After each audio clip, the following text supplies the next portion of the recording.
आपने कहा कि बेरोजगारी सबसे बड़ा मुद्दा है। जो निर्दल हैं, उनका भी एक दल होता है, उनका भी एक पक्ष होता है, उनकी भी बात होती है। इन दोनों के बीच में खुद को कहाँ पाते हैं? देखिए, दोनों ही कहीं न कहीं यहाँ की जनता से जो उनकी अपेक्षा थी, वो पूरा नहीं कर पाए। इसलिए इस बार जनता का मूड है कि वो हर जगह आप चाय के चर्चा पे भी गए थे, तो मैंने प्रोग्राम देखा है। उसमें भी लोग कह रहा युवाओं था से बात की थी, अगर नहीं देखा तो वो जी, भी बता दूँ। जी, हाँ। तो उसमें युवाओं से बात किए थे, तो उन्होंने कहा था कि हर दल में दलदल है, अब सबसे अच्छा निर्दल है। तो इसलिए मैं तो युवाओं की बात करता हूँ, ये देश युवाओं का देश है। इस देश में सबसे ज़्यादा युवा हैं और युवा देश की भविष्य होती है, रीढ़ होती है, तो मोदी जी को युवाओं पे ध्यान देना चाहिए। सारण में युवाओं पे थोड़ा-सा भी ध्यान नहीं दिया गया। शिक्षा पे आपका यहाँ जो जेपी यूनिवर्सिटी है, उसमें 5 साल में भी डिग्री नहीं मिल पाती है।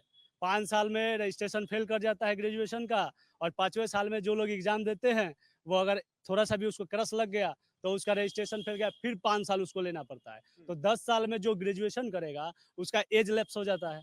तो वो क्या उसको जॉब कहाँ से मिलेगा? ठीक है, और अब इस डिबेट को थोड़ा-सा ओपन करता हूँ। आप में से जहाँ आपको लगता है कि किसी पक्ष पर, किसी बात पर हाँ, यही इशारा करिएगा और बड़े आराम से करिएगा। आरजेडी के हमारे सम्मानित नेता से एक सवाल है। बहुत ही हास्यास्पद स्थिति है कि जिस दल के एक भी सांसद नहीं है, वो उस दल के लोग विकास की बात करते हैं और उस दल का मुखिया जो सजायाफ्ता है और उस दल का नेता सम्मानित अपने तेजस्वी जी बेल पे है। रोहिणी जो लड़ रही हैं यहाँ पे, वो विदेश की है। और स्थिति ये है कि आप विकास की बात करते हैं, आप तो खुद सजायाफ्ता हैं। और भारतीय जनता पार्टी और आदरणीय राजीव प्रताप रूढ़ी जी जिस तरह देश में मोदी की गारंटी चल रही है, उसी तरह सारण में आदरणीय रूढ़ी जी की गारंटी चल रही है। 33,000 करोड़ की योजनाएं यहाँ सारण में चल रही है। आयुष्मान की बात कीजिए, मुझे नहीं लगता कि पूरे विश्व में इस प्रकार की कोई ऐसी योजना है जिसके माध्यम से गरीब गुरबा का इलाज होता है। प्रधानमंत्री विश्वकर्मा योजना, इन सारी योजनाओं को आदरणीय राजीव प्रताप रूढ़ी जी ने कैंप लगाकर और आम लोगों को लाभ देने का काम किया है। तो विकास हमारा मुद्दा है और हम लोग परिवार को सेटल करने के लिए चुनाव नहीं लड़ रहे हैं, अपने बेटी बेटा को सेटल करने के लिए चुनाव नहीं लड़ रहे हैं। राष्ट्र हमारे लिए सर्वोपरि है और राष्ट्र को विकसित बनाने के लिए हम लोग चुनाव लड़ रहे हैं और हम राष्ट्र की जानना बात है। चाहते हैं हाँ, कि ये भी जोड़ना चाह रहे थे, फिर उधर चलता हूँ। एक सवाल मेरा आरजेडी से ही है। आप सत्ता में थे, एक ट्रांसफार्मर जल जाता था तो हमारे यहाँ के लोगों को 6-6 महीना में एक ट्रांसफार्मर बदला जाता था। वो विकास की बात कर रहे हैं। कहते हैं कि हमने 17 महीना में आपने रोजगार दिया, नीतीश कुमार ने रोजगार दिया और आप अपने ताली बटोरने के चक्कर में क्यों नहीं आपके आपके शासन काल में जितने दिन लालू जी की सरकार था क्या हुआ था बिहार में?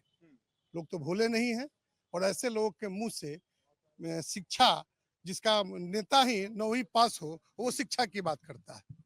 जिसके राज्य में सबसे ज्यादा शासनकाल में महिलाओं पर अत्याचार हुआ हो वो महिलाओं की बात करता है। जो खुद भ्रष्टाचार में लिप्त हो वो सुशासन की बात करता है। ये हंसने वाली स्थिति है कि ऐसे लोग जो अपने आप को बिहार का हमको तो लगता है कि कैसे बिहार में ये लोग घूम के वोट मांगते हैं। आपने जो कहा चौराहा विद्यालय बनाना चाहते थे, बिहार के लड़कों को चौराहा विद्यालय में भैंस चराने का सपना देखते थे, वो आज शिक्षा की बात करते हैं। अगर आप ये वीडियो YouTube पर देख रहे हैं तो हमारे चैनल को सब्सक्राइब करें और बेल आइकन को दबाना ना भूलें। अगर आप Facebook पर ये वीडियो देख रहे हैं तो हमारे पेज को लाइक करें।